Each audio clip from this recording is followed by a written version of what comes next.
I just want to give you massive props. Congratulations. Thank you.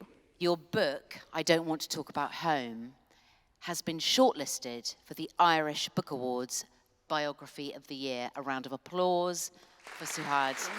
Well done. Wow. As somebody who attempts to write books themselves, I know how blooming difficult it is to deliver one of these. How did you do it, for a start? My background is in tech, that's true. And during the pandemic, I found myself with a lot of time on my hands, like so many people. Not many options to do, and I was unemployed. I just finished my master's as well, and I had a new boy. He was a year old almost during the pandemic, and I was full of rage. I was angry. I was frustrated by the world, and it was only when lockdown hit that I realized that I was keeping myself busy before with work, with masters, with traveling, that I was not thinking about what I went through. And you're from Syria. Yes. You're from Syria, but you also lived in Saudi for quite a few years. Yes. But your home is yeah. So I was born in Saudi Arabia. I moved back to Syria, my home country, my parents' home country, to study software engineering, and I lived there from 2003 till the war basically happened. And I stayed there during the first 2 years of war, so up until the end of 2012. I moved with my husband to Egypt, and we stayed there for a year. During that year, the military coup happened, and one of the changes that was because of that was Syrians were not allowed anymore. So the visa stopped for Syrians, and overnight we became illegals, and we had to find another country to go to. We applied to many countries, and both of us work in tech, so we thought it would be easy to find a job, but rejection kept coming because of our passports.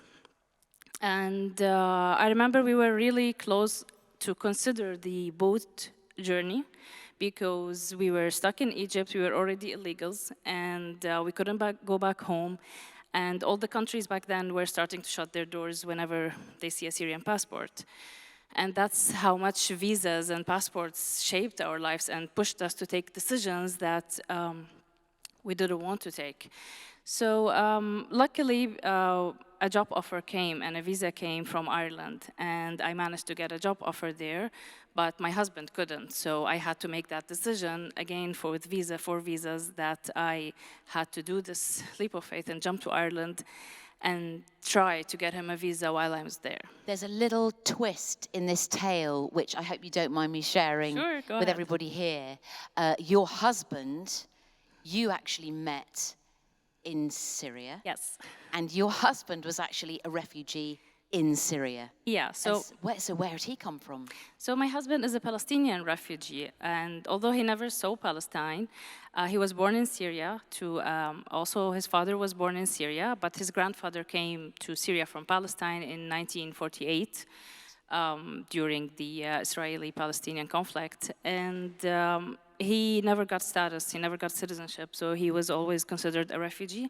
He had Syrian travel document. Although Syria was the only country he knew, he was still considered a refugee there.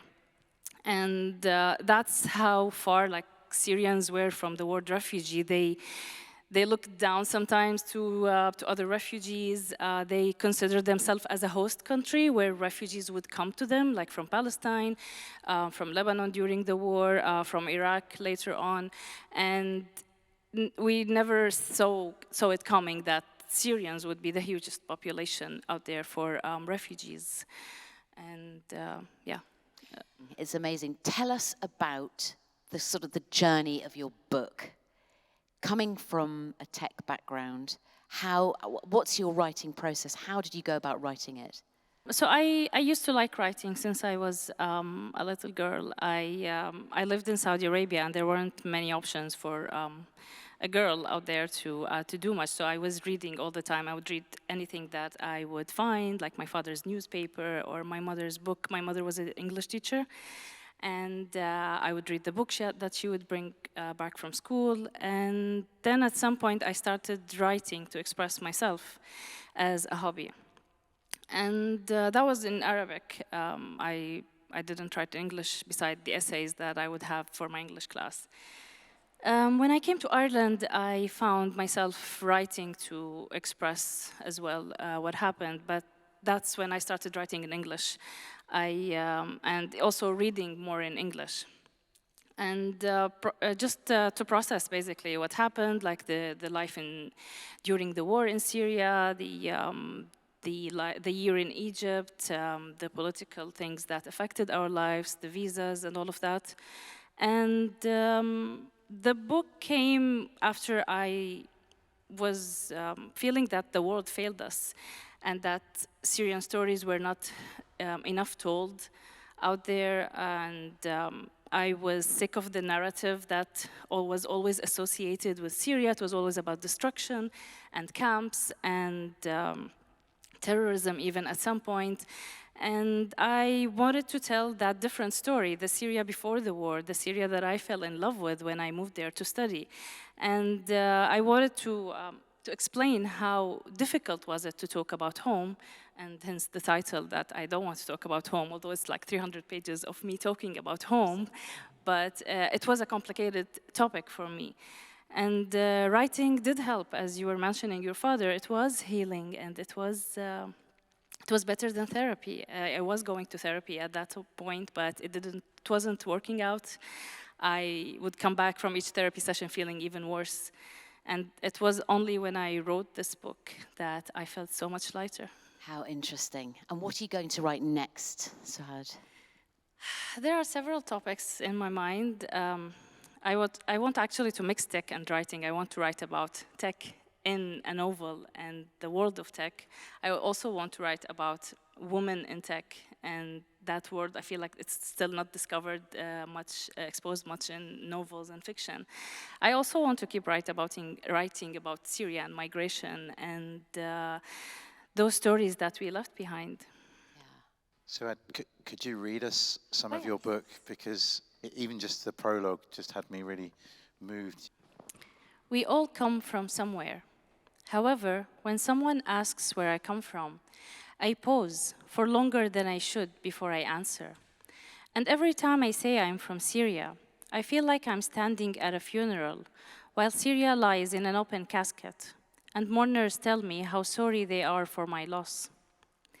When I'm asked what I miss most about home, my mind bustles with 1,000 memories from the vibrant streets of Damascus. I picture what I left behind: my sweet grandmother, my fluffy black and white cat, my pile of books. But more than all of this, the thing I miss most is myself. I was a different person then. My thoughts, my words, my outfits, and my friends were all different. Everything about me now has changed. Whether for better or for worse is not yet clear. But the earlier version of me is still trapped inside. Some might call this integration. I call it an identity crisis. I may have stopped trying to explain the love I hold for Syria, but I have never let go of it. I carry my troubled homeland within me. I hide it like a crime. After 9 years of forced separation and living in other countries, I'm still not sure if I should move on, stop counting the years, and settle for a new home. Sometimes I try to define home in my mind in order to try to recreate it. I always fail and end up even more disappointed than I was before. What, after all, is home? It is the smell of a traditional home-cooked meal that greets you as you walk through the front door after a long day.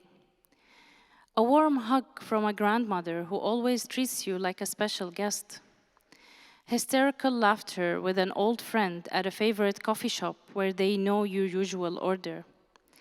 a loud family gathering you secretly wish to escape to avoid the endless prying questions. Your native language on the street signs and on the radio. Familiar faces and the roads you know like the back of your hand. It is all the little things that cannot be written down or described to those who haven't been there. It is the hole inside your soul that cannot be filled by any other place.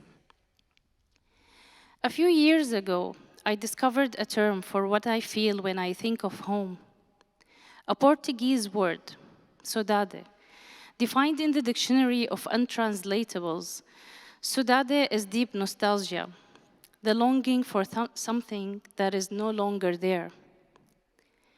This feeling, saudade, sometimes hits me out of the blue. I might notice an Arabic word, or a colleague tells me about their trip to Syria back in the day. A song that I used to play back home pops up on shuffle, or an old photo from my archive appears on my computer screen. It hits sudden and hard, like a car crash, as if I've just woken up from a coma. I cannot recognize the world around me. What am I doing here? Why is everyone speaking English rather than Arabic? Everyone becomes a stranger. I become a stranger. Thank you. Thank you so much.